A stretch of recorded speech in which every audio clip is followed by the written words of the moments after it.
I know everybody. And I've never heard that. I've never heard of Rose sleeping with someone to get a client. Um, it's ridiculous. So I don't know if I answered your question, but I mean, so the show makes it look like she's Rose.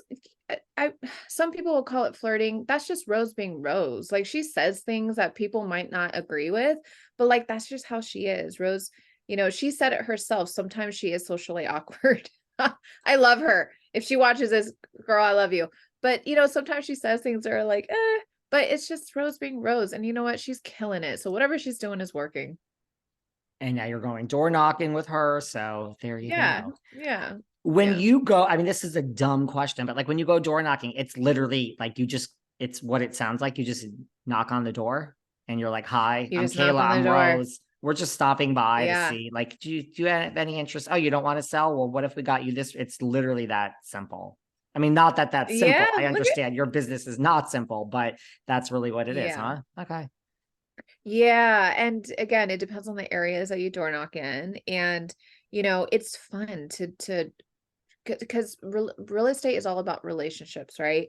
And if the more people see your face, the more they'll put you and real estate together. So you want to be on the top of mind for people when they think about real estate, and people have so much respect for you when they see you come into their door and working. I mean, I get more. Now, of course, we get cursed out sometimes and doors closed on our faces, but that just comes with, every territory.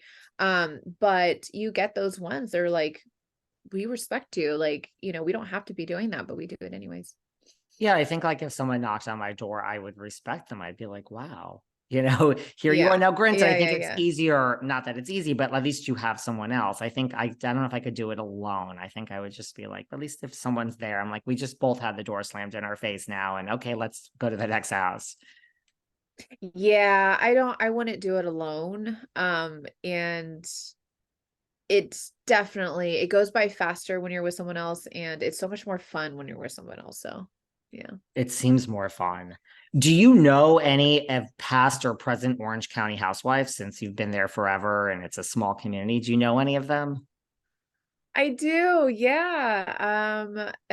Jen, Tamra, Peggy, those are really the ones that I actually talk to. Of course I know others, but those are the ones that Peggy I'm really close with, but she's I don't think she's on the new ones. But anyways, so Which yeah, I know a Peggy? few. Peggy Tanos or Peggy Sulahian? Because there's two. They've both been on the show. Oh, there's two. I didn't realize that. Yes, Oh my there's a gosh. Peggy. Thanos. Yeah, yeah. Did you get any advice from like a Tamara judge? I mean, she's such a expert in this. She's been on for so long. She's such a OG. Like, I mean, even though she wasn't there the first year, like, did you get any advice from a Tamara when you entered this world? No, we ran into each other a couple of times, and we need to hang out. We haven't hung out yet, but Peggy definitely did, and Jen also. Well, actually, Jen called me because she was more newer coming into the reality world, and she called me, and I kind of gave her my insight. So, yeah, not much.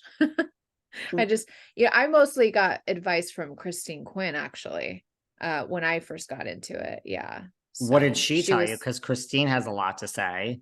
she has, of course she does. And like, don't get me Um, wrong, we love Christine Quinn over here. Like, I mean, what oh, we love her. self-respecting, well, first of all, what self-respecting gay man out there, please call me, does not worship the altar that is Christine Quinn? I mean, talk about an IG Right? presence. Like when you look at her IG, Yeah, you're like, you are just, what were you ever doing as a, like, you were born to do fashion, like, girl. But what did I Christine tell know. you? I mean, she was just giving me her insights and her experiences with production and how it works. And she was actually the one that told me that I could say no. So if like, the production tries to push you or force you to do or say something, she was like, you can absolutely say no. And, things like that. Of course, she had her opinions on her side and her experience, but, I took it as like, okay, thank you, but like I'll come up with my own. But it was very helpful, and she's so sweet and so supportive, and she'll still to this day call me and check up on me, and she's been the sweetest, most helpful one. And I just love her so much for that. It's always the ones that you think are not going to be sweet that in real life you're like, you're the nicest person ever, right? Yeah. Yeah. And same thing with Mary, actually. Mary, love her so much. She's been very helpful as well. And that's good advice from Christine, because I think if you're new, you don't think, I mean, those are your bosses. You don't think you can say no to production. So I think that's actually really good advice. Yeah, and she too was like, I wish I had someone to talk to going into this as well. So she was also kind of looking at it from her point of view of wanting and needing that when she first started on the show. So that was very sweet of her. Would you ever, if one day, I mean, you're doing your day job, you're a single mom, you're selling real estate, you're successful, but those are all the great things that make a great housewife. Like if Andy Cohen or Bravo ever called one day when selling the OC is long over, would you ever say yes to becoming an Orange Oh, County housewife? that is so funny. I've been asked that a couple times. Maybe, maybe. I listen, I never planned on being on this show. I never planned on being on Netflix. Like that was never in my plans. And so I was at a different brokerage wearing polos tucked into my jeans. Okay. I wasn't wearing all these crazy, colorful, big outfits. So I'm just, if the opportunity comes and it makes sense at the time, then maybe I just might. Did you get a directive when you came to the show? Because look, we have Selling Sunset, we have this show. It's clearly, yes, if you think, I mean, yes, we have great real estate porn, we have drama, but the fashion between both of these franchises is so on point. Like, did you get a directive when you came to this office? And was it like from Jason, or was it from like being on the show of like, girl, this is the look of how this show works? Or did it all just happen? Did you do this yourself, but at the polos became untucked, and how did this all come about? So, of course, I think all of us watched Selling Sunset to figure out, see what we were getting ourselves into. And I think that was the start of seeing their outfits and how, big you can go. Um, but it was funny because when we all first started and we got casted and we were going into the meetings and stuff before getting started, we all were wearing black. All of us. Like every single one. And they're like, okay, guys, we need more color, we need more this, that. And my closet is just black, white, and gray, and maybe some beiges. That's it.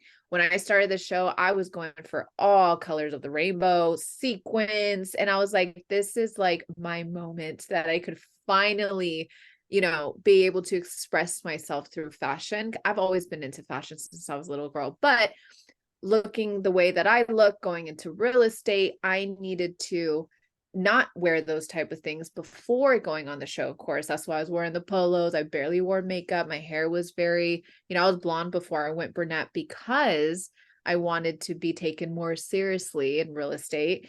Things like that. So I cleaned myself up. But once I got on the show, I was like, oh, I can finally be myself and have fun.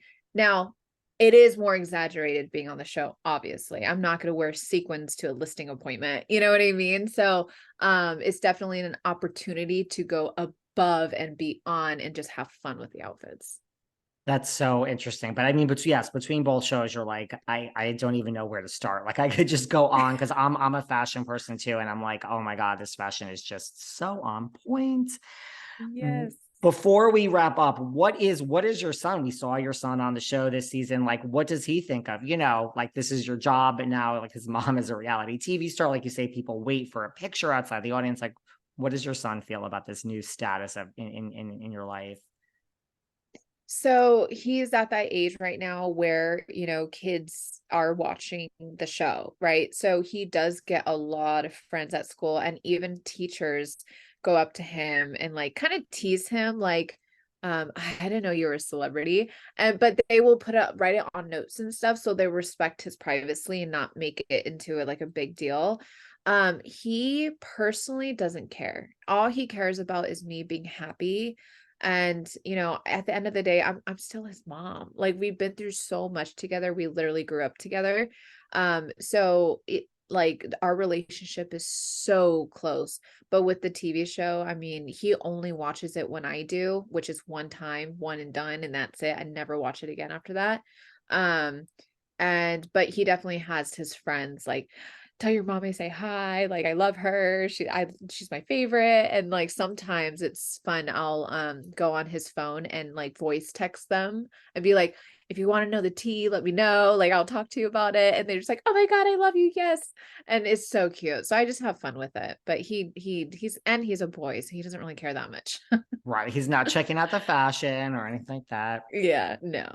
As we wrap up, just since you do have a real day job, like what is, this is my last question, like what is the state of the market in the OC? Like, is it a buyer's market, seller's market? We hear so much about what's going on there. What's the state of the market? Yeah, so when the inventory is very low, that means it's a seller's market. So yes, it is still a seller's market. We are going naturally into a slower market because of the holidays, things like that. It's tough for buyers because they're at 7.5% right now. Cash is obviously king. Um, but it's a little slow, but it's slow all around, slower than before. I see it definitely picking up next year. But if people are so focused on the interest rate, so buyers that are listening to this, you need to keep in mind that everybody knows that interest rates go up and down. Prices in Orange County will continue to go up. That's just a fact.